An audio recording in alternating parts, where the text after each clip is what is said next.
You know who else is in the East Coast today? Yeah, our buddy Sam. Yeah, that's right. So SBF got his ass extradited finally. There was a lot of criticism of the government saying, "Why is this guy not in jail?" And apparently, they've been pretty busy ever since FTX collapsed. They've racked up a whole bunch of charges. They had a sealed indictment, so they presented to the grand jury, but it was sealed, so the public didn't know that there was a case being built up against him. They kept it all under wraps until they were ready to actually file charges and request his extradition. So, are we liking the Big Brother a little bit more now that Sam is back on home turf and hopefully going to jail, or are they still the evil empire that must be defeated? I don't know. I think you said the key word there. Hopefully, they bring the hammer down. It's not just a wrist slap. I believe we were talking about this last episode. I think especially in the crypto space, but now with their politics, a million other examples of just the division in the nation. I think a lot of Americans fully believe, whether they say it or not, maybe they subconsciously act it out in the world. I think most people think there's rules for the one percenters, the who knows who, your uncle's daddy's brother, etc. And then there's rules for the average people. Like, yeah, he's extradited. He's in New York. How much of a wrist slap he will get. It's. I think it's gonna. I think it's gonna be a weird Frankenstein. I think he might get a pretty good wrist slap out of it. Unfortunately, it's water under the bridge, spilled milk with people's damages, this, that, and the third. I'm also very worried that basically 9 months from now, everyone's gonna be a political expert with the 2024 candidates finally throwing their hats in the ring. People collectivizing this, that, and the third. I am very worried that also, even if he gets a proper slap on the wrist, that a lot of politicians are going to use this as talking points. And same thing, like we've just seen interviews from the AOCs, Elizabeth Warrens of the world. They don't know their hand from their ass for crypto. So I think a lot of people are banging the Twitter drum. Yes, we're going to get validation, this, that, and a third. But I've talked on this endlessly. The last 2 years have showed these monkeys in DC are incompetent. So any proper legislation they try to make an example out of Sam, I think it's going to be a 2 out of 10, 3 out of 10 at best. I did see a clip of Senator Warren railing against crypto just recently because of the FTX thing. And it was the same sort of generic nonsense. We cannot allow crypto to be used to commit fraud and steal money from ordinary consumers and blah, blah, blah, blah. As if that doesn't happen in the With the fiat US world, dollar. Yeah. which is squeaky clean and there's no fraud that occurs. Was it Wells Fargo, I think, recently that had slapped with another multi-billion-dollar fine just Yeah. recently? Someone like made a list of all the different times it's been fined by the Securities Exchange Commission and all sorts of fraudulent activities. And I was thinking the other day that it's not like someone like Elizabeth Warren doesn't know any better. Didn't she teach in an Ivy League school? I forget which it was. It was Harvard or I Stanford or thought it whatever, was but she taught Harvard. Yeah. economics, whichever one it was. But I mean, she's not a stupid person. So if she's saying these things, it's because people who are doing campaign contributions, aka bribery, are basically telling her what to think, right? And so she's doubled down on whatever it is her financiers have told her to think about crypto, and that's probably banks and those people. So yeah, I mean, it's very cynical to see when and I think it was Senator Loomis that said, listen, we can't equate the FTX thing to this meaning a crypto problem. This is just a financial fraud problem that happens to involve crypto. So there's still some sane people in Senate who are not using this to just push their own agenda. There are people who actually are looking at this. Yeah, this has nothing to do with crypto. Fraud is fraud is fraud. And that's all this was through and through. It has nothing to do with the fundamental use case of crypto. Yeah, yeah. I know that like Eric Voorhees of the world have been banging this drum last week or so on Twitter, or last 2 weeks, 3 weeks with FTX. The fundamentals haven't changed, but I've also barked on this a lot too recently. I think this does show that at least the hardcore, let's just call it 1 to 10% of Americans who own crypto, like myself, where most of your net worth's in it, you spend full time researching it, you're like damn near evangelizing it to friends and family. I still think a lot of people outside of that I know you are. one to yeah, that 1 to 10%. I still think that 90%, like I said, in 4 years, like this isn't the first time this has happened. There's been Mount Gox, not your keys, not your coins. So I still think that even though there's the Lumises of the world, and there's a lady actually out of, I believe she's on an independent ticket. I got to double check, but she's out of Vegas. I saw a Twitter space a while ago, and she was like 30, actually knew her stuff. It was refreshing to see someone trying to get a representative seat that actually understood, like, oh yeah, like here's hot storage, cold storage. FTX isn't Bitcoin, but I guess back to my thing, I still think that there's still a good 90% gap where people need to realize if we're even going to legislate this and even people in the industry agree with it, we still actually need to follow crypto rules, because if we do legacy financial rules, even with all this stuff into play, if everyone participating in the majority are still doing legacy financial base mindset stuff, we're just going to be back here in 4 or 5 years. So it's just like a diet on paper. It only works until you actually do it in reality. So that's just the only thing I'm still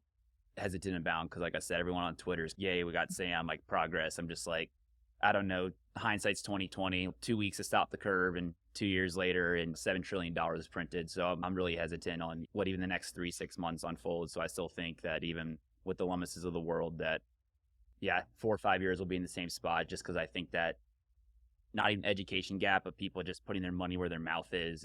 I still think we have a long way to go with that like 90% margin that I was talking about.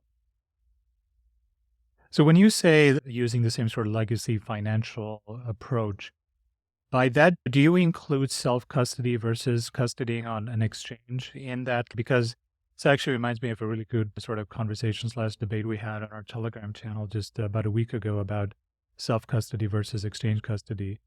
So is that what you mean when you say if we follow the same old traditional finance or traditional market rule books? Are you talking about self-custody? Is that one of the things that comes under that umbrella? Definitely, yeah, because there was a handful of people who decided to print all the money in 2008. There was a handful of people who decided to print all this money the last 2 years. No one had a say in that. It's whatever blockchain you want to put most of your stuff in. For example, with me and Bitcoin, I know 51% of the hash rate has to agree to do anything, and with the nodes and then the miners and et cetera. And then you have like the bit devs, or the developers, they have active communication. So even if something changes and some people don't like it, there's a reason there was like the block size war. So you need that consensus. And it's just, basically outside of anything changing with that 51% confirmation, I know where my private keys are at, they're safe and they're golden. And same thing, I'm not opposed to people putting some of their stacks on exchanges. You want to do a little bit day trading, or same thing, we've talked about the utility for stable coins, like having, I think 10% maybe pushing it, but 5% on your stack, maybe on 2 or 3 exchanges, I don't think it's the worst thing ever. And same thing, one thing a lot of people are talking about, obviously we're going into recession, what the 2024, 2025 bull market going to look like. There are certain price targets everyone's been talking about again. To hit those, the VCs, the more New York money, the suits are going to have to get involved. And same thing, let's just say, for example, Apple wants to put 10%, a lot, 5% of their stock valuation into Bitcoin. They obviously can't put that on 3 Trezors. You're talking about, so you're going to have to get a trusted third party with multi-sig and then confirmation with that. So I'm not one of those like Bitcoin guys that goes, oh, never trust exchange or never have anything on exchange, never trust a third party. With certain applications, I could see that, but same thing too. I think one of the main reasons Sam was able to do all the BS that he pulled, we're in the middle of a bull market, but FTX just popped out of nowhere. They were offering these crazy interest rates, like all these like new deals if he got on and started trading with them. And people was like, oh, here's half my stack. I'm just gonna trust it with you because, when's an exchange like ever lost money? So that's definitely like one of the top 3. It's still, you go on Twitter and you just see Reddit tags, and they're anonymous Reddit tags, but guys are like, last 5 years been saving all my money, finally got like 10 or 12 Ethereum. I put 8 of them on like FTX and now it's gone. And you feel bad for him, but and then like in some of the comments you would be like, yeah, this is what happens when you repeat Mt. Gox. And some of the guys were commenting like, what's Mt. Gox? And that goes my point. It's like, you should know what Mt. Gox is. Something, I think at one point in time, like half the Bitcoin volume was going through there at one point or something. And same thing, Jesse Powell of Kraken. The whole reason he made Kraken is he remembers when Mt. Gox blew up. And if this happens again, or not if, when this happens again in the future, we need to make sure we actually have 10, 20, 30 mainstream exchanges that are competing, getting better constantly. If this happens again in 5 years, man, like Bitcoin's going to be done. And that's the reason the Winklevosses of the world, the Jesse Powells, that's why they made all these exchanges, because they were like, it doesn't matter if the network's decentralized if there's this one huge choke point. So I know that was a little bit of a rant there, but it's like one of the most base things in crypto, in my opinion. And I've been in this space since mid 2018, and it's just still amazing how like almost 5 years later, people are like debating, oh yeah, it's probably not the smartest idea to keep like half your stack on an exchange. So it's just, I don't know. It's like saying you want to be an F1 driver, but you don't even know how to get out like first gear. Just people wonder why we're still not a hyper Bitcoinization. This is why we're still like 10 years out. No, I'm glad you brought all that up. I think it's a good conversation to have because we had a little bit of this debate on our Telegram channel, like I was saying. And It's the first time that I've really given a lot of thought into this. So I know that you self-custody, I self-custody. I've gone ridiculous lengths to secure my seed phrase. It's not on my person. It's difficult for me to access as well. I haven't moved my tokens around for a very long time, so it's not like I do much day trading or anything like that. But that's me, right? I don't mind like dealing with ledgers and seed phrases and like coming up with all these arcane mechanisms. I splitting the seed phrase and putting them in different locations, and it just going through like a lot of pain to prevent anyone from securing my seed phrase. So you could kidnap me and you would still not get my seed phrase, for example. But these are all things that I had to think about in a very proactive way in order to make sure that I feel that my self-custodying of seed phrase is secure. So what I'm getting at is that there's a very like high friction to self-custody in a secure way right now, because it's not limited to like just learning how to use a ledger.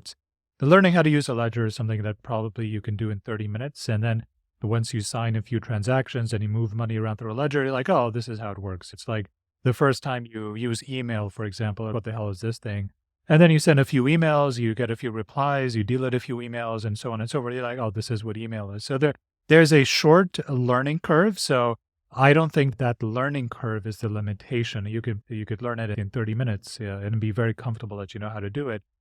The problem really is that if you are self-custodying, some very important questions start to come up. The first of which is, how do you protect yourself, like your personhood? Because there have been instances of a $5 rent attack, so this $5 rent attack where someone breaks into your house or kidnaps you. And this has actually made the news in some instances. There was a guy in Amsterdam a few years ago who in Amsterdam was kidnapped and tortured until he gave up his seed phrase.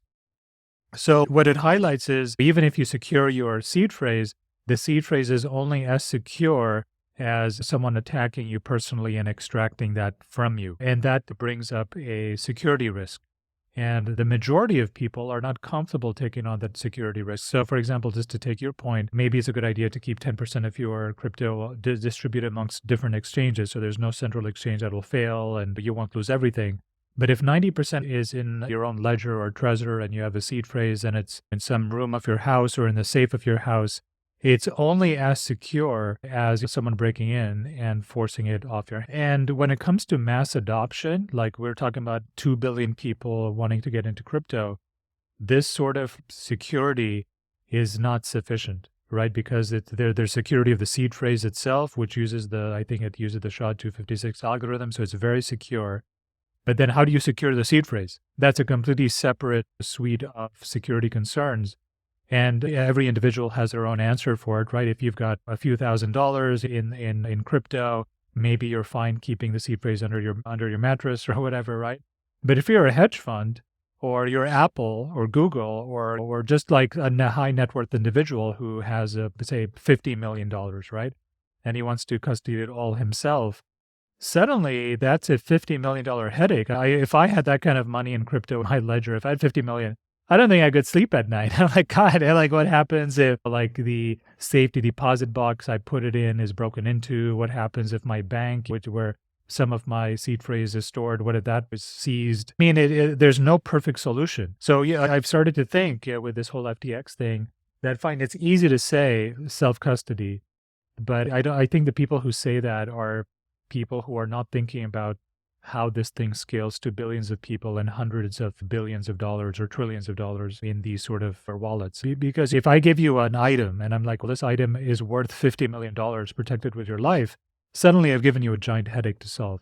And there's no foolproof way of doing that. And you're going to feel vulnerable. You're going to be like, all right, if somebody knew that I had access to this much money and all they had to do was beat me over the head with it, suddenly now my life is in danger. You could legitimately walk around thinking that. Whereas if you put it on, say, Fidelity, you put it on Coinbase custody, then there's someone you can sue. Like, oh, you lost my keys, I'm going to go sue you and try to recover my money. Now, that also has its own security vulnerabilities as well. I'm not saying that's the thing you should do or that's a permanent alternative. I'm just highlighting that the issue of where to put your seed phrase and how to self-custody is a lot more complicated when you start dealing with really large sums of money, right? Because If you are like Google and you have $1 billion of crypto, who are you going to give the seed phrase to? Are you going to give it to Bill from accounting? Oh yeah, no, definitely agree. And not to quote Jordan Peterson already, but it's like anything else in life. There's not really a good or bad option. You're stuck between two bad options, two main political parties right now. So it's pick your suck. But same thing too. I've had buddies tell me, they're like, okay, if Google buys, let's just say $10 million of Bitcoin, they're going to trust it to one person. That's stupid. I'm like, there's multi-sig, and now there's even hardware devices now where you can put a built-in delay on them, like where the second you set it up, and I know there's different models, but like some of the CoinKit stuff, basically you can set it in, and once you set it in, at least for that cold wallet, cold storage unit, you can never change it again. So say once you sign a transaction, there's like a 5-minute internal delay in it, and then you have to sign again. So there's workarounds for this, but again, I'm definitely not saying self-custody is a single band-aid to fix everything. And obviously, we all know this. Even with $1 million, let alone the Apples of the world, if they have a $10 billion custody, you would probably need a multi-sig where, let's just say there's 10 seed phrases and you need 7 or 6 out of the 10. And I don't know if you've ever read Bitcoin Billionaires by Ben Merzak. He said when the Winklevoss twins first realized they were billionaires, they basically got super paranoid, redid all their cold storage, and I believe they needed 3 out of the 5, and they had them, I think, in 4 or 5 banks, and I think like something North, South America, and Europe. So, and people are like, Jesus Christ, that's crazy. But then they're like, we're billionaires. We don't need to carry that around. We have 1 million, 5 million hot wallets, same thing, exchanges or on their laptop. We can get to it easy. But same thing too, it sounds crazy, but it's, back to the thing, it's like pick your suck. It's, yeah, it might be an inconvenience. There might, obviously there's gonna be learning curves in the next 5 years as like more suits enter the money, how we can properly store that without it also being like the equivalent of trying to carry a gold brick around. But same thing too, it's people go, oh, that cold storage of multi-sig, that's too much of a pain in the ass. Another FTX happens in 5 years. It's, again, pick your suck. You can have your abs and pizza, but you can't have both. And that's the thing. I'm not telling anyone you have to go out and get 10 Trezors right now. If you, I even tell my friends that have gone to this space, in my opinion, until your stack probably starts kissing $5,000 to $10,000, you're fine on Coinbase and Kraken. Like, they've never really had any issues.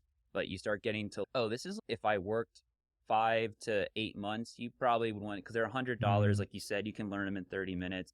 But it's, like I said, I think it's just kind of like trying to say you want to be a driver, though, and you don't want to get out at first. At some point, I think you just, as a person, you're going to be like, okay, I have 5 exchanges. I split my stack up 5 ways. I'm cool with it.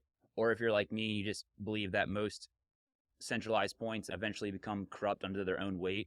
I'm cool with taking the headache and having 3 or 4 hardware devices. And I'm like you, most of the time I can't even access my stuff. And that's the whole point, where it's, even if someone had me right now at gunpoint, I'm like, bro, I can't even give this to you if I wanted to. So it's just, I think it's a pick your suck. But I think we, as like a ground floor community right now in the crypto space and the ashes of FTX, I think we do need to show people that, again, maybe 10, 20% of your stack on 3 respectable exchanges, the Coinbases of the world.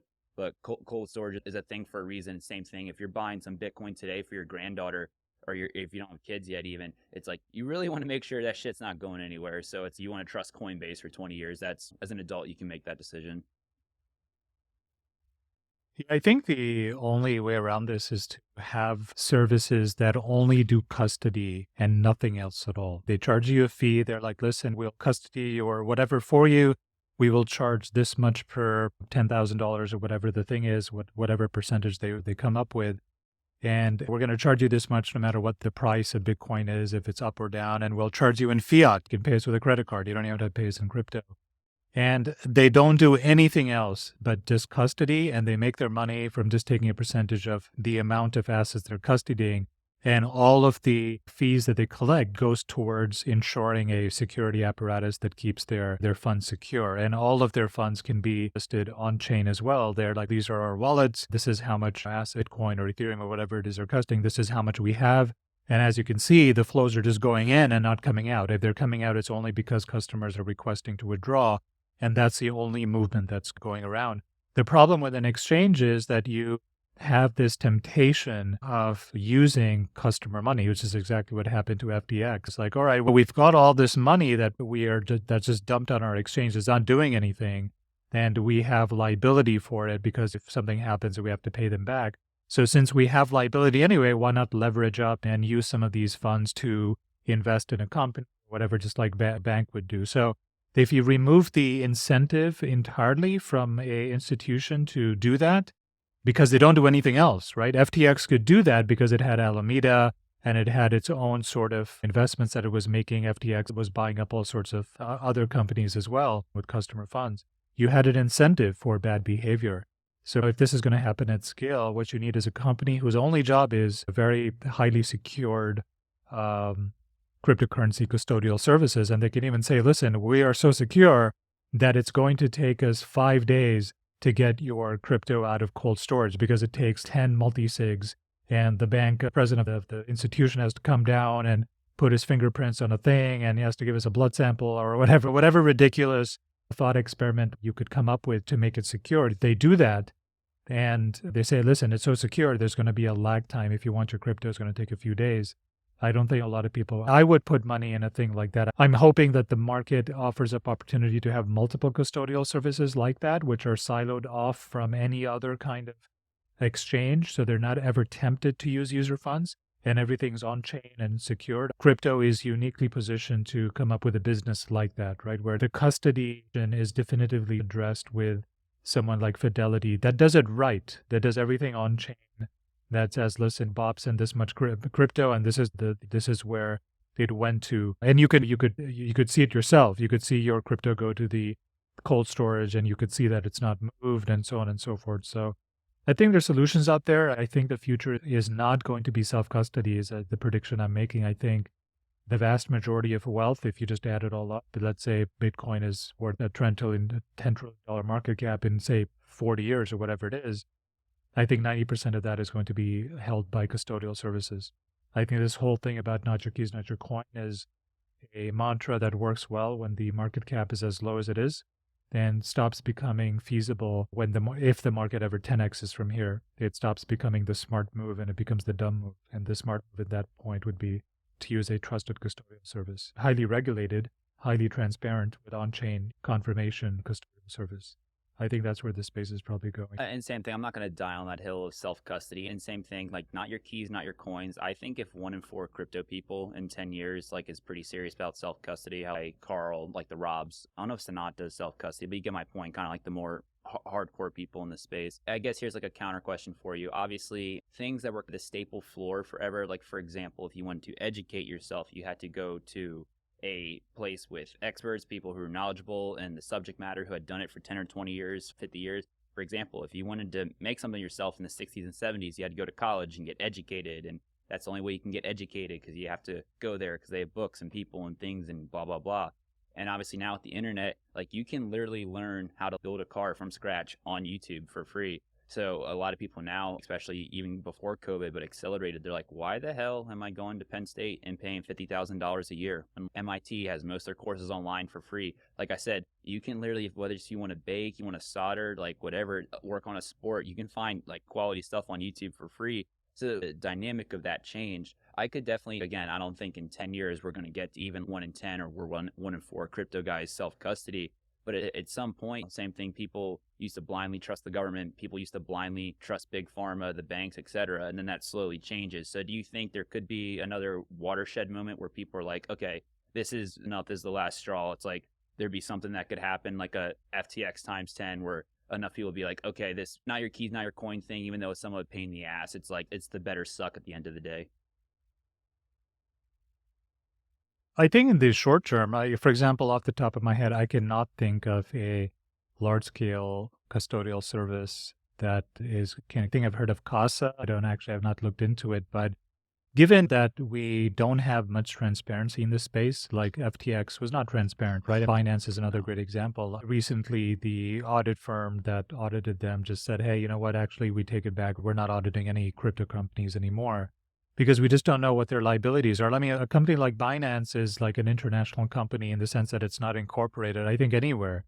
And so who's looking at their financials? They can easily hide sort of financial statements because they're not really beholden to report them to any one government. So in the market today, there doesn't exist a custodial service solution that is super transparent. And I can look at it and I'm like, well, I trust this company because they have all these audits and they're not connected to another. That's another question that I would want to know for sure is, are you connected to any exchanges, right? Are you exposed to contagion effects, right? Do you have liabilities against an exchange that could go bankrupt, for example, that would result in a margin call and suddenly the crypto that you're custodying is being used as funds to pay off your liabilities. So these things have to be very transparent, and I don't think there's any transparency. There's very little transparency in the crypto companies that exist today. There's plenty of transparency in the core Bitcoin monetary layer.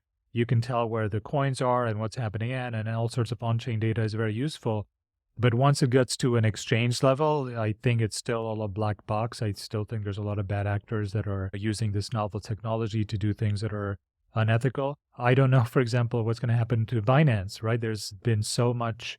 If you asked me 2 months ago, I'm like, Binance is definitely solid and CZ is a great guy, but I don't know anymore. Isn't that what they said about FTX and SBF? Hey, there's a solid company and SBF is a genius and his parents are politically connected and Kevin O'Leary is an investor, right? And Binance was an investor too. And so was Tom Brady. Are you saying you don't trust Tom Brady? So it's one of those things where there's no transparency. You don't trust anybody.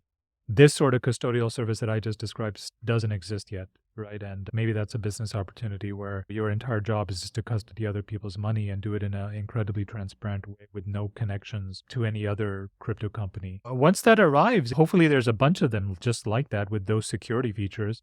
I would probably spread it around. I wouldn't just put it in one custodial service, but I think those are the properties of any custodial service that I would want to see before I'm like, okay, you're a custodial service I trust. I would want it siloed away from any other I want their only job to be to custody my money and to charge a fee and not anything else. No trading, no leverage, no future contracts, nothing at all. Just custody my money. Do not get involved in any other business enterprises whatsoever. Don't take on debt, nothing like that.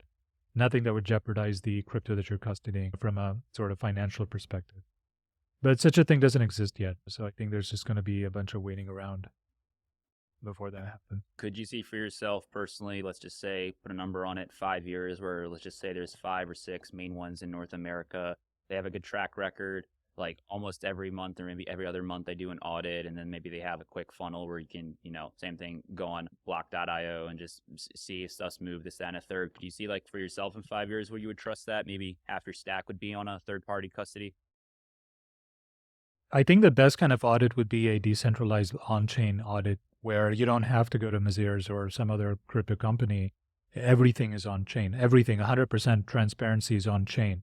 And we don't have that. Blockchain allows for that, but no one has actually decided to employ that, which is very peculiar, right? It's, hey, this great technology which offers all this transparency, which is why we're here in the first place, right? Because when 2008 happened and Bitcoin was born out of the aftermath of 2008, I think one of the motivations that Satoshi had was like, if we knew where all these toxic assets were and like who has them, some smart person could actually see it before it happened. And maybe you have someone short selling the stock a year before the actual meltdown, but instead it just got so big that in 2008, I'm talking about the collateralized debt obligations, the CDOs that were the toxic asset in 2008, they got so big that everyone basically got contaminated by those products.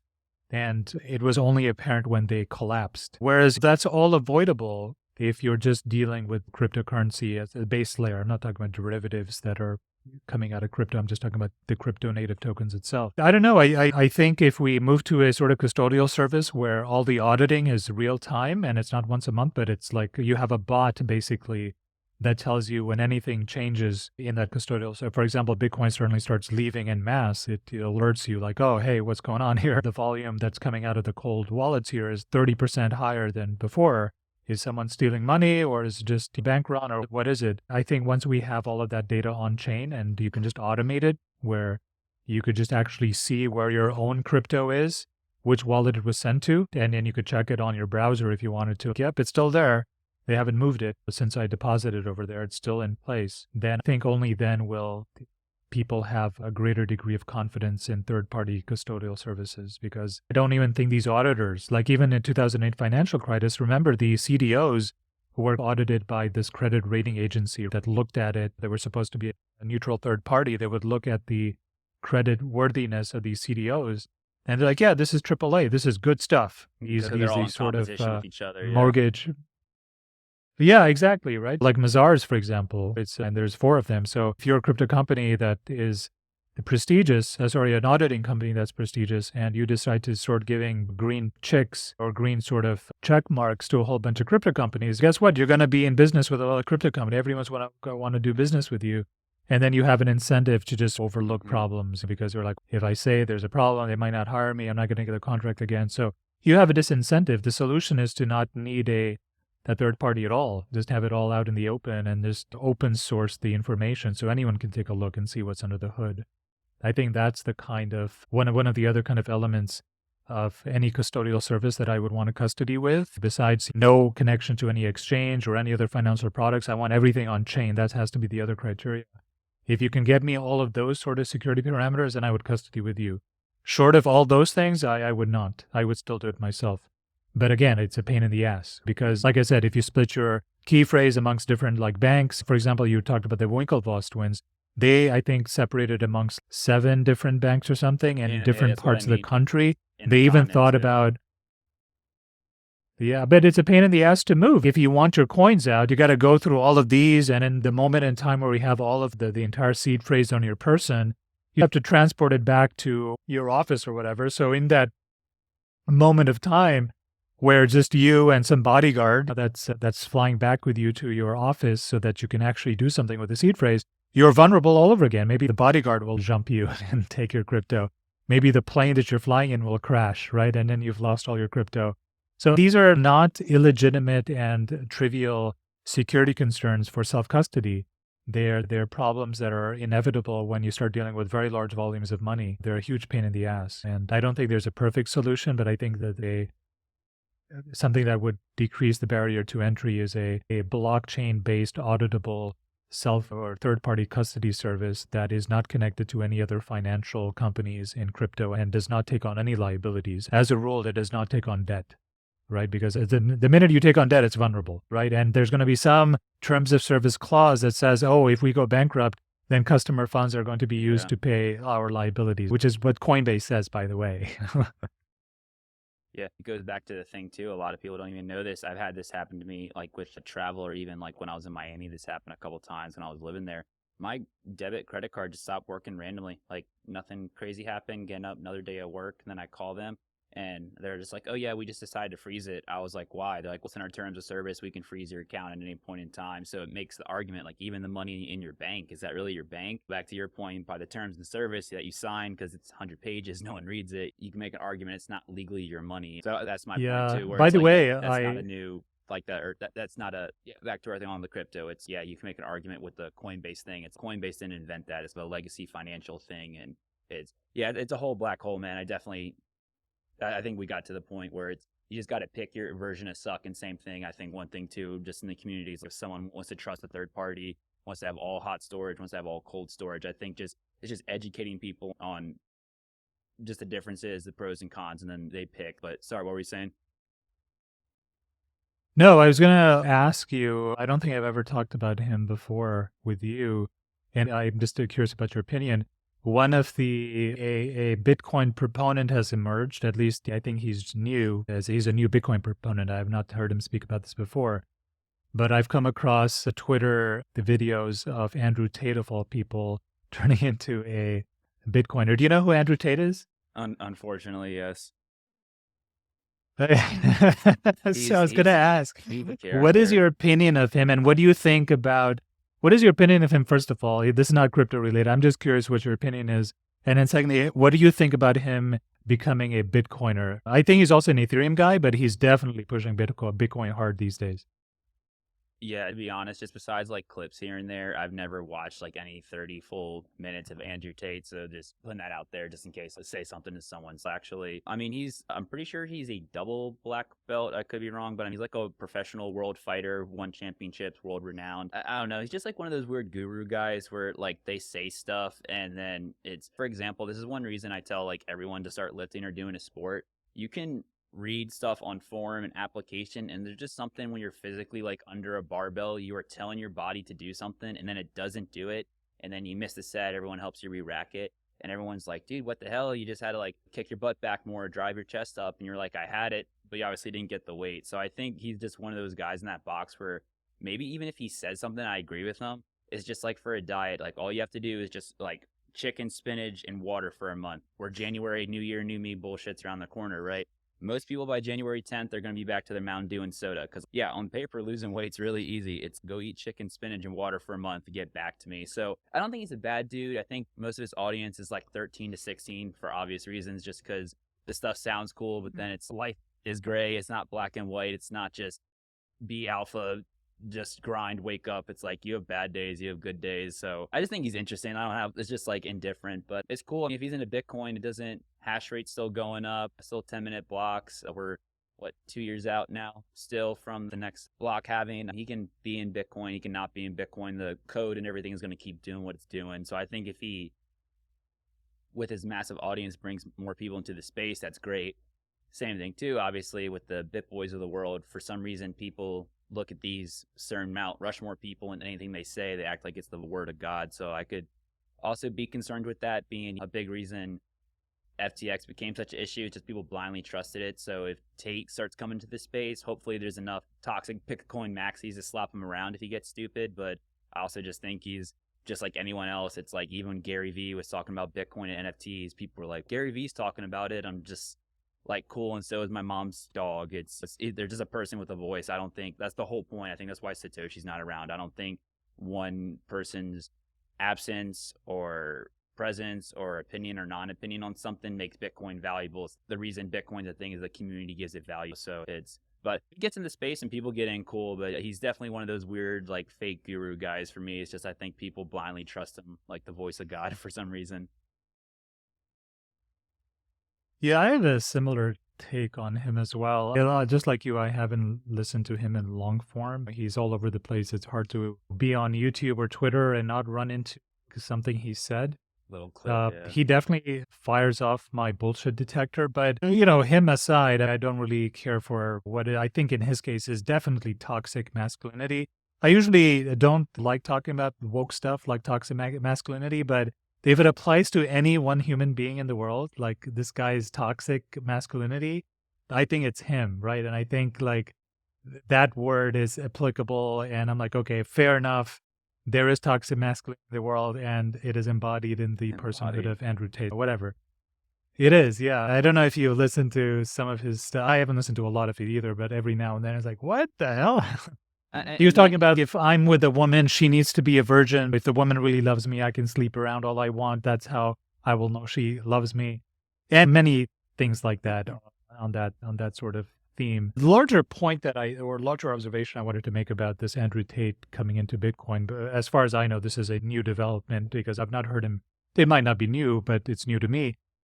Is I think me and you have talked offline about this starting 2 years ago, that unfortunately, and this was not at all the case like 4 years ago, but unfortunately, it looks like cryptocurrency and especially Bitcoin is beginning to have partisan divides, right? And a lot of the people who are for it and who are very like vocal and public about it are thought of as right-leaning. And there's really no left-leaning progressive person out there that's very famous or well-known that's advocating strongly for Bitcoin. And I think that's a very unfortunate development. I felt it was unfortunate when I first sensed it happening a few years ago.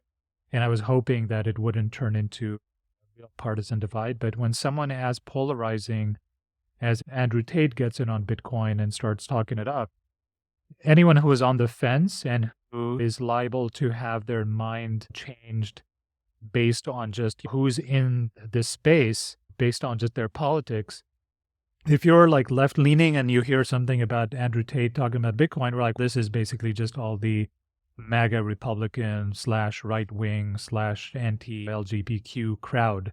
And Bitcoin is a part of that fabric of thinking. And I really hope it doesn't go there. Unfortunately, one of the things America is best at doing is politicizing everything. Yeah. And truly, Bitcoin, if there was one thing that should be apolitical, it's really a decentralized monetary layer that nobody controls, right? It's not a partisan issue. But unfortunately, it looks like it's turning into one. I really hope that polarizing figures like him don't further deepen the polarization. There's already enough discord within crypto community. We're not unified in any sense of the word. We're all shooting stones or casting stones at each other in glass houses within crypto. That if there was a mainstream, oh, this is all just woke, anti-woke nonsense. This is all the racists like this stuff, the anti-feminists like this stuff, Bitcoin, and it's not for like normal people who love the climate and the environment and they want to save the seals. It's not for us people. I think that's going to be a very unfortunate development, and I do see it heading in that direction, unfortunately. Yeah, but I definitely agree with you. I've noticed it, especially in the last 2 years. And then just like especially like when we peaked out this time last year, Elizabeth Warren was on Twitter and just like saying blatantly false stuff, but same thing. Each tweet had like 50, 60,000 likes or whatever. But I think that goes back to the thing too. It's if people want to say Bitcoin's racist or Bitcoin hates America or Bitcoin this, that, the code's going to keep doing its thing. And I think that is part of it's a really basic point, but that's the thing too. It's like, I know Eric Voorhees in an interview one time, like there's one, like when I first got into space, it's kind of like gripped me because it's stupid, but it makes sense. Like no matter how many guns you draw on Bitcoin, besides like capturing 51% of the hash rate, like 2 + 2 is 4. For example, over COVID, a whole basket of medical professionals came out and said, here's XYZ, here's ABC, and because maybe the XYZ people leaned to some political party, they were allowed to say whatever they were saying, but the ABC people, maybe because they leaned in another direction, were kicked off Twitter, were blocked, they were attacked on Fox or CNN, and they have just as much credentials as the XYZ people. It's just because, they politically lean different or say something that could be skewed. It's good luck doing that with Bitcoin because it's like the 10-minute blocks are going to keep doing their thing.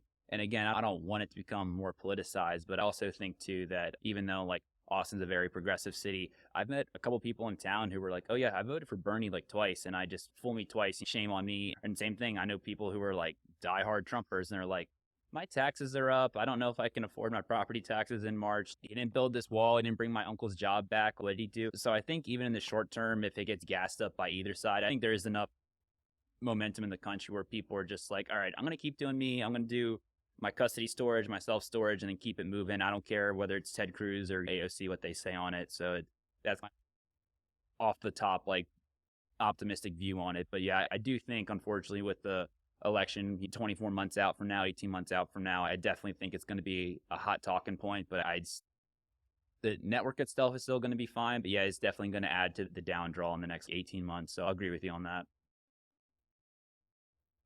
Yeah, I bring that up not because I think it threatens Bitcoin itself, but it hasn't yet. Like polarization or politicization could actually work in its favor in terms of just the price, right? Because in some sense, when something is hyper politicized, the people who are for a thing, say if they're for Bitcoin, if something is hyper politicized, they will be a lot more gung ho. They'll be a lot more committed to seeing that vision through. So in some sense, it could actually be in terms of price movement, it could be a good thing because whenever you have any sort of newfangled idea, monetary system, for example, like Bitcoin, the adoption is, I think, pushed forward by diehard supporters. And if you hyper-politicize anything, you're going to have a whole bunch of diehard supporters that end up being the core group that make sure that technology succeeds. In some sense, it could be a good thing. I tend not to think that's a good thing myself, even though it's good for the price potentially, because it can result in sort of cult-like adherence to Bitcoin as a monetary system. It's also unfortunate that it would also result in a lot of people who left-leaning individuals and progressive individuals would want to help. It would prevent them from embracing this technology. They're like, no, this is it. If you want to kill the planet, you should buy Bitcoin because Bitcoin destroys the planet. And those are the narratives running through their mind. They're never going to buy in. They're never going to potentially understand why this thing has value, right? Because they're looking at it through a political lens. And I think that's just really unfortunate, right? It's unnecessary. I think if you were to boil down, and I'm just off the top of my head, boil down the fundamental difference between the left-leaning and right-leaning people and how it affects their perspective on Bitcoin, one of the ways to think about it is that left-leaning people are generally not as suspicious of the government as right-leaning people, and in fact, they want to empower the government to do wealth distribution more, right? They're like, well, you should tax the rich, and then once you do, once you have the money, you should then distribute it to other people, and we're going to let you be capital allocators there. Whereas people on the right are saying the government is completely useless or almost next to useless and probably overtly harmful.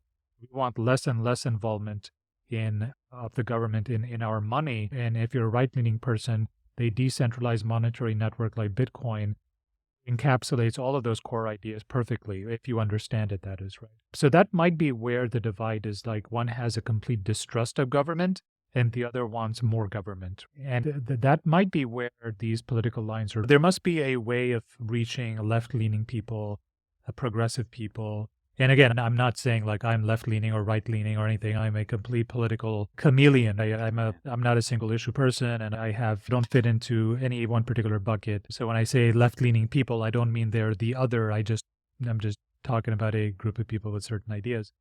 There must be a way to draw them in and say, listen, we understand your concerns.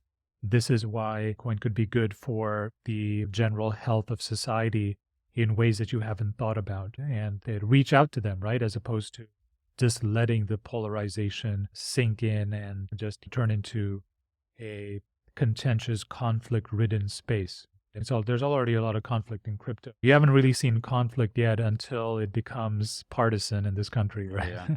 Yeah. That's when you start having people storming the Senate, and there's a whole January 6th thing and all that other crap that comes when a country is politically divided. I would hate to see Bitcoin go down that route, actually. Yeah, the gentleman's name's escaping me at the moment, but a couple of months ago, Peter McCormick had this gentleman on his podcast, and he basically said that it was like titled like a solid case for a progressive Bitcoiner. And that's the thing too. It's like there's a little bit like whether you want to call yourself Democrat, progressive, Republican, you're more libertarian like myself.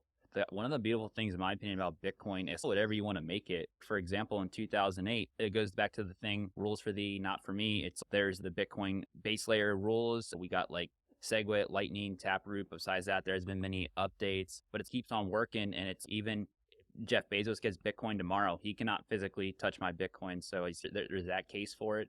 And then same thing too for the hardcore libertarian conservative people outside of XYZ rabbit holes we can talk about like minor capture with guns and tanks and bodies. It's basically state resistant. And that's one thing I have to get baffled by, where like we said with the AOC's, Elizabeth Warren's, it's like they're supposed to be for the working class people, but in my opinion, this is like one of the best tools for working class people, or has the potential in the next 10 to 20 years. And they just badmouth it left and right. And I'm like, are you really like concerned about the average coffee maker in Brooklyn? Or you just see that this could like actually take your lunch money and take your job, and you're trying to shut it down? And it's one of the weird things. I'm like, in my opinion, at the moment, you can almost make a case that Bitcoin is more of like in the progressive camp than the libertarian camp in some instances. And there's evidence that with like Bitcoin mining, especially in Texas, you can help even out the grid more and help the environment, this, that, and a third. And you bring up a good point. It does boggle me. I'm like, how the hell? I guess maybe it's just politics in 2022 in America, but I'm like, how there's so many talking points where Bitcoin could be for the progressive liberals, Democrats, whatever you want to talk about. And for some reason, yeah, they're the enemy right now. And same thing too. Ted Cruz was just at the whatever that Pacifico Bitcoin conference was, and some of my buddies like, oh, what do you think? I'm like, he's just doing this for votes. I think you talked to him one-on-one, he wouldn't know his hand from his ass on it. But yeah, it is a weird one, man, how it has gotten. And yeah, unfortunately, like in 5 years, I think it probably not going to get better. But same thing, like name one topic in America that, like we said, that's not like hard divide. So it's unfortunately nothing new. I think it was just a matter of time until the political contagion got gum on our shoe too. It may get better. And so that's why I'm having this conversation with you, is what would be the progressive sort of case for Bitcoin? And I think one of the things you could say about it is it can clean up banking in a big way. Now, for now, we don't have a sort of crypto bank, which takes your crypto and rehypothecates it as it's able to do. And on the balance sheet can say, listen, we rehypothecate only like 50% of our holding. We don't do it like the banks where they rehypothecate like 90% and lend out like a whole bunch to others. And they can also say, from our rehypothecation and investments, we've made this much money, and we're going to pass on a certain amount of this money back to our crypto holders. So if the bank makes whatever it is, 50% on their rehypothecation, it splits a lot of that with its custodians. Not custodians, its customers. And that's all on chain. The bank cannot lie about where it's putting its money. It can't lie about how much profit it made, and it can't lie about how much of the profits it's keeping for itself versus giving it to consumers. So you could have a theoretical decentralized, or not decentralized, it would be a centralized crypto bank, but it would be using a decentralized money layer where everything it does is out in the open and anyone can audit it in real time at all times. And those sort of things would decrease bank frauds. You could also come up with another use case where You can have these small term or small loans that you can make on chain to poor countries around the world, where you're giving small business loans of $100, $200 to somebody who wants to start a small business, where $200 in some small village in some poor African country may actually be like a year's salary or something. And that $200 could actually result in the beginning of a business. So the progressive case for cryptocurrency over there is you are basically bypassing banks. You are not only creating transparent banks where fraud is easily detected in real time by automated surveillance that is accessible by anyone who is interested in looking, but you could also provide financial services for people who are some of the poorest people in the world without having JP Morgan or Wells Fargo or Credit Suisse align their pockets with interest rates that they take from some of the poorest people in the world. And all of these are progressive issues. And there's no reason why you can't talk to progressive and say, listen, this is the potential here. This is something to dream of. And this is something you can build only on blockchain, only with crypto. I think the argument is there, but I just don't think anyone is making it. And that's the general point I'm making is there is a progressive case for crypto, but it seems like the space is basically filled with anti-government. The government is all terrible and Bitcoin is the only way and everything else is a fraud and a scam, and very toxic sort of space where there's not enough bridge building with people who disagree with you. It's just basically if you're too stupid to understand, then I don't have time to explain it to you kind of mentality, which kind of started off with Satoshi, to be fair, but I think it's time for a change. Yeah. Okay. So I guess on that thread too, how would you word this? So we made the progressive case. Okay. So we made the progressive case. Obviously, it's the bank's too big to fail. Obviously, '08, that wasn't true. With, I think also part of the reason the left leans against it a little bit is obviously because with Bitcoin, you have the very hardcore libertarians. I'm not one of those people that think the government should go away tomorrow because the Middle East has showed this and other places around the world, especially South America. You chop off the one Hydra head, 7 more come out. Sometimes it's better to have one big Hydra than 7 little ones, etc.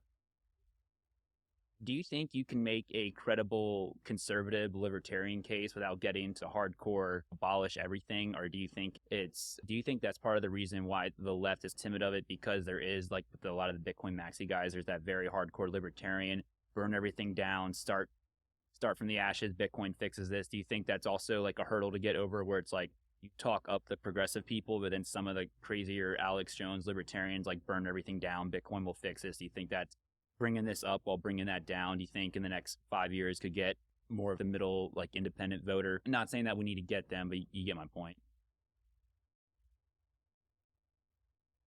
Yeah, I don't know why this space is infused with such like angry people, right?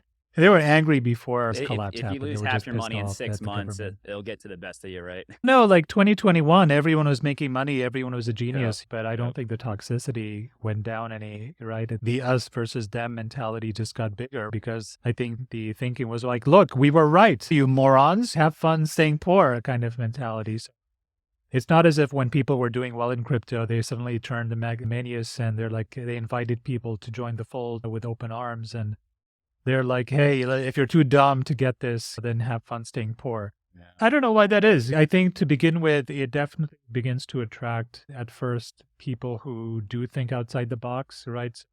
If you were in crypto several years ago, you had to really be thinking about what does monetary policy mean? What is money exactly? Who controls money? And how can I get more control over this money thing myself? You have to understand a bit of politics. You have to understand how like the programming of Bitcoin works. You have to understand the appeal of a decentralized monetary layer. And I think that if you are interested in any of those topics, you're probably not a left-wing tree-hugging progressive. It's not the kind of issues that I think progressives are concerning themselves with. I think a lot of them are abortion and climate change, women's rights and gay rights and those sort of things. I think those are the set of issues that sort of dominate the mind space of a left-wing, pretty left-wing person. Whereas a right-wing person is all about how can I get away from government, and Bitcoin fits into that concern much better than it does into LGBTQ concerns, right? So that's probably why the puck landed with the right-leaning sort of people. Not that I'm right-leaning or left-leaning, I just want to emphasize. I disavow all political parties and disavow any categorization of my political beliefs. But I think that's why the puck landed. I think I got into Bitcoin only because I'm a big sci-fi fan, not because of my political leanings. In fact, the political explanations or the political sort of ramification of Bitcoin came much later in my own journey. I think I was just really like sci-fi, and when I heard about it, it seemed, when I understood it, I'm like, oh yeah, this is just a new iteration of money. This is what would be in a good science fiction novel that I like, which again you would think is a left-leaning kind of attractor, but it just turns out not to be in large enough numbers. I have yet to meet a left-leaning person. Although I think Rob is pretty left-leaning. I think he's the only publicly declared Democrat that comes to our group all the time. I would say he's very left-leaning, I yeah, think. he's definitely a classic liberal from talking to him, like about various things. Sanat, I would say, is a little bit more on the left scale, and then I'm just trying to think right now. That's the thing too. It's like some days I call myself a libertarian, but like when I hear like a Bill Maher, a Joe Rogan talk, or like I would say like Sam Harris is progressive. He's had some quack statements recently, but I'll agree with a lot of them on most stuff. I think I forgot where I read this one time, but the biggest issue with the political divide right now is that the conservative camp, they think with their head, but they want to act out, or they want to think with their head and act out with their heart. And for progressives, because I think Peterson even said this one time, progressives are really good at pointing out the issues because it's emotional. They're worrying about people's feelings, this, that, and a third. And the conservative camp is really good because they're a lot more conscious of stuff. They're like, all right, let's get a pen and paper. Let's draw this out. Let's get some ABC plans. And that's the thing, too. It's like, I think Bitcoin and just crypto that's going to be around in 5, 10, 15 years. It offers that to people. For example, Charles with Cardano, one of the big things, his target demographic is Africa. Because a big issue right now, if you're trying to onboard people from less developed countries, especially in the banking system, over to America, basically the banks of the world and all the institutions will be like, oh, you want to work with this farmer in Africa? Prove to us this farmer is not a terrorist. And that's not how this should work, but unfortunately it is. They're like, where's their social security? Where's their work forms? This is a farmer with 10 cows in Africa. He doesn't have that. So that's the whole reason Charles is trying to do DIDs. And that's what gets me. I'm just like, that is like the most liberal, like AOC talking point. And the fact that they're not beating that in, and then same thing too, it's the right's always all small government. But I could see too where it's like, if we start in the next 5 years getting some pretty crappy crypto regulation, I could see Ted Cruz as the poster child for that stuff, because they bark about that sometimes too, but they're just as in favor of stupid regulation as the left. And same thing too, they signed a lot of stuff that got us in Afghanistan. A lot of the 2008 stuff that got signed was bipartisan. So it's weird. I don't think either side, if let's say like we only jump on the conservative side in the next 5 years with the political divide, I don't think that's good for us. Obviously, at the moment, the left isn't happy with us, but I do think, at least from the middle voter, the average 9-to-5 working person, I don't care if you voted for Bernie, if you voted for Trump, I still think there's talking points for both sides. So it's one thing, it's weird, but it's, like I said, hopefully we avoid this political run in the next 2 years, but I could see by end of the decade where it could become bipartisan. But to your point, I'm trying to stay optimistic. It's just, you probably see as much of the CNN Fox divide as me. It's messy out there, to say the least. Yeah, it could be we get to a point where it just bypasses the partisan issue entirely once you start using crypto for use cases that progressives can get behind, right? Like small loans in poor countries or transparent bank there. I guess if there's one thing that both the right and the left can agree on is that they both hate banks, right? Especially central banks. And if you can come up with a decentralized bank or a sort of transparent bank, I shouldn't say decentralized bank because I don't know if that's even possible, but a transparent bank where all the assets are on chain and transparent lending to people in third world countries who may need loans to start businesses, and many other, like basic income is another good one as well. So if you have basic income programs where you're like, all right, I am going to fund a family in a very poor country that's going through a very difficult time, right? Whatever, like some poor family in Syria or Afghanistan for that matter, right? Which is experiencing absolutely crushing poverty right now, largely because Joe Biden took all of their money. This is something that no one is really talking about, but that happened as well. Joe Biden's administration basically froze the central bank assets of Afghanistan when the U.S. pulled out. They just basically said, okay, we're just taking this money. And this is from a country that like has nothing already. It's an incredibly poor country, and all that's happening is you just have more poverty. But in a more sane world in the future, hopefully, where there's an option of like you sponsoring some poor family in Afghanistan and all it costs you is $20 a month, and know that it's going to this family, right? Because they've got some sort of like identity tied to their wallet, right? Those like programs would be, I think it would warm up the heart of any progressive, right? It definitely warms my heart. I'm not a progressive or anything, but this is definitely one of the applications of crypto that I'm very excited to see, which is the flow of liquidity from first world countries to third world countries, first world markets to third world markets. Currently, there is significant friction, severe friction, because you don't have banking infrastructure in these very poor countries, because no bank wants to open up an office near some poor like African region or the Asian region that doesn't have any decent economic activity. But once you bypass all of that with just wallets on your cell phones, then suddenly anybody can send money to anybody else. And basically you get a financial sort of superhighway built where liquidity can move easily throughout the world without any friction at all. And that just rises all boats, right? Because it will increase the velocity of money. Then the more money that's circulating the global economy, the more sort of wealth generation and creation activity happens. Like that's the liberal case as well. Like the right-wingers are not talking about helping Africans or helping the poor Afghanis in Afghanistan. Or the women, for example. You could also sponsor schools that teach minorities or teach women. You can't do that now, right? How are you going to send money to these countries? You can't, right? Because there's no bank nearby that's going to allow you to do it. And if they do allow you to do it, they're just going to take 10% off the top, right? That's what they do. That's what banks do. So I do hope that services like these do pop up, use cases like these do pop up, and then they start to become talking points amongst the left-leaning crowd. They're like, hold on a second, blockchain can enable this in a way that traditional finance is incapable of doing. So let's take another look at this. So I think if those sort of things happen, then hopefully the whole bipartisan, this is a right-wing versus left-wing thing, hopefully goes away.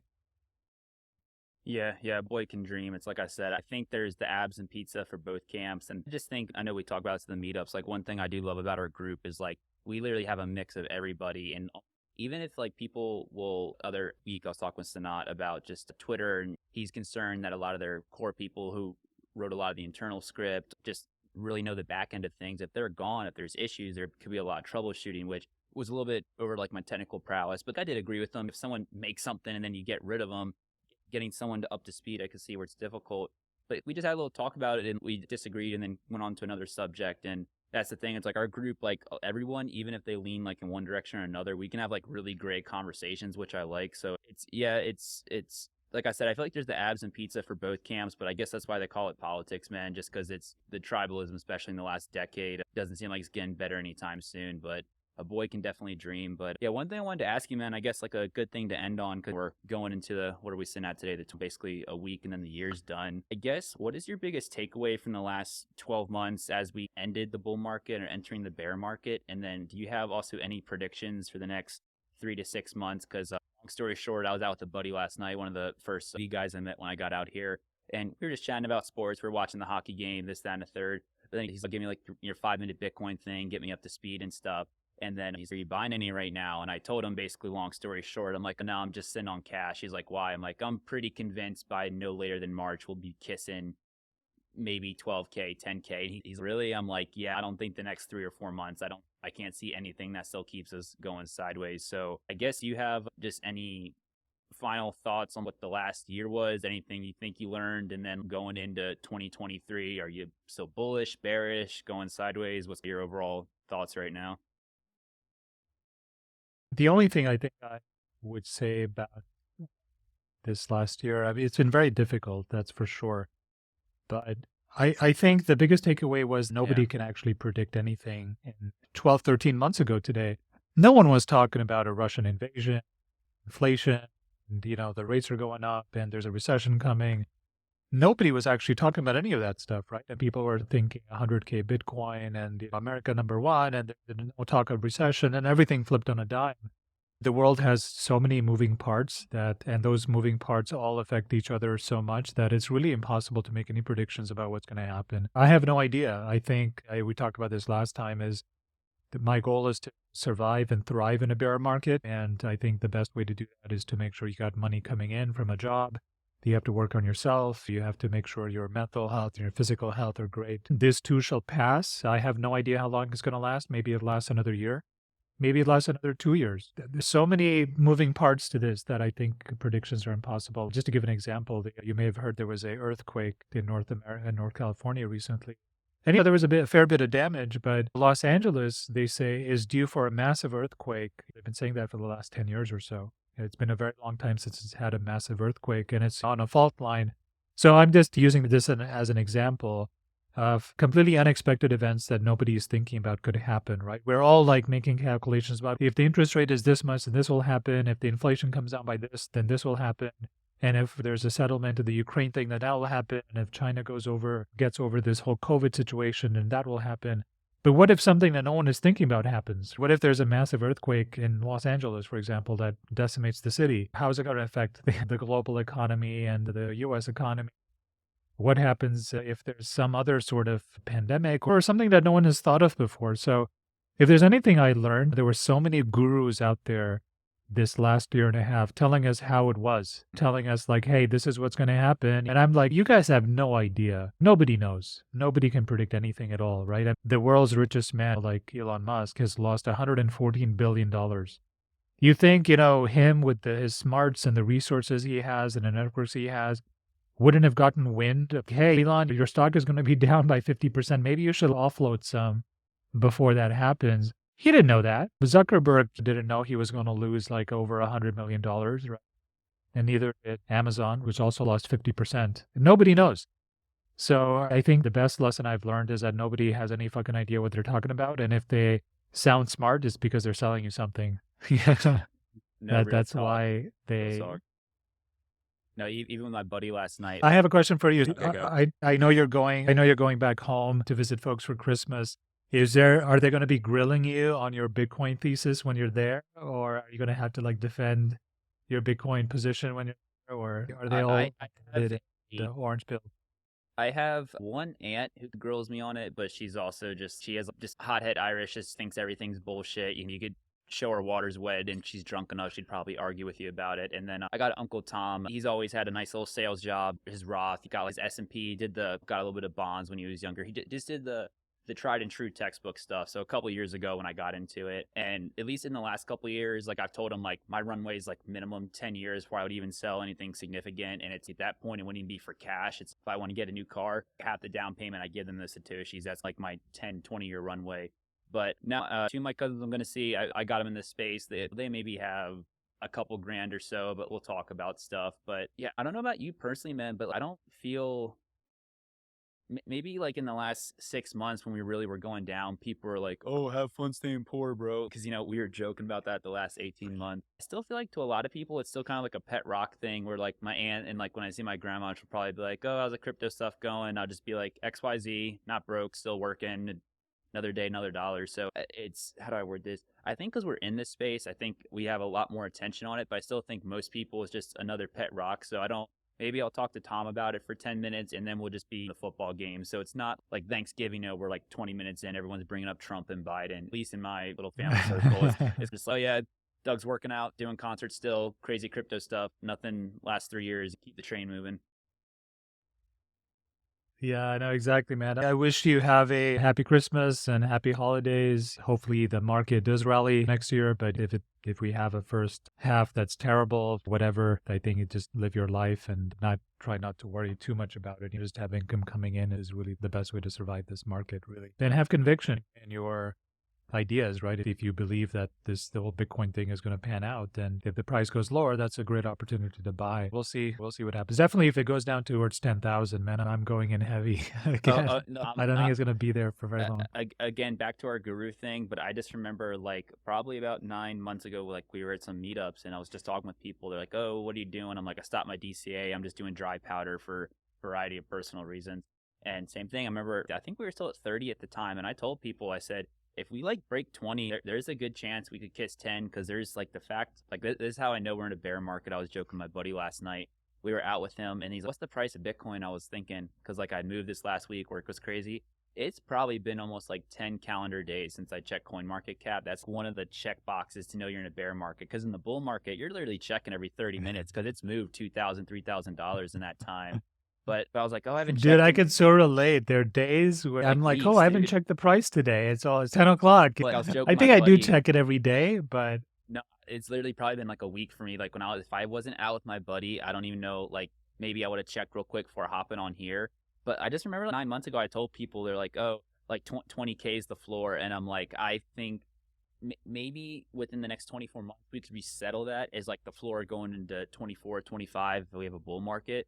I remember I was telling some of the guys in the group, I'm like, no, we're going to be kissing within the next 6-9 months, 12 or 10K. People were laughing, but I was just like, dude, there's so much macro stuff. And also Bitcoin itself has never been like through a macro recession, let alone a depression. And it's, yeah, I'm like you, I got powder ready for 10K, but that's just, I know we were like roasting the gurus and everyone's a genius in a bull market. But the one thing, if I'm wrong, I'm fine with it. But I still think, even if it's just for a little 2-3 hour wick, I still think within the next 4 months, we're going to kiss 10K. But if we don't, I'm not crying. But yeah, that's like going into the new year, that's like just the only thing I'm going to die on that hill. I still think we're kissing 10K. We'll figure out in 4 months if I'm right.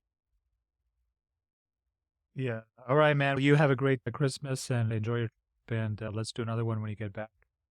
Yeah, no, definitely, man. And yeah, same thing. I don't know if you're doing any traveling for the holidays, but if you are, stay safe, man. And yeah, looking forward to basically first meetup when we get back, man. We'll see whatever 2023 is going to look like. It definitely is going to be an exciting year, man. So I'm looking forward to it. So should be fun.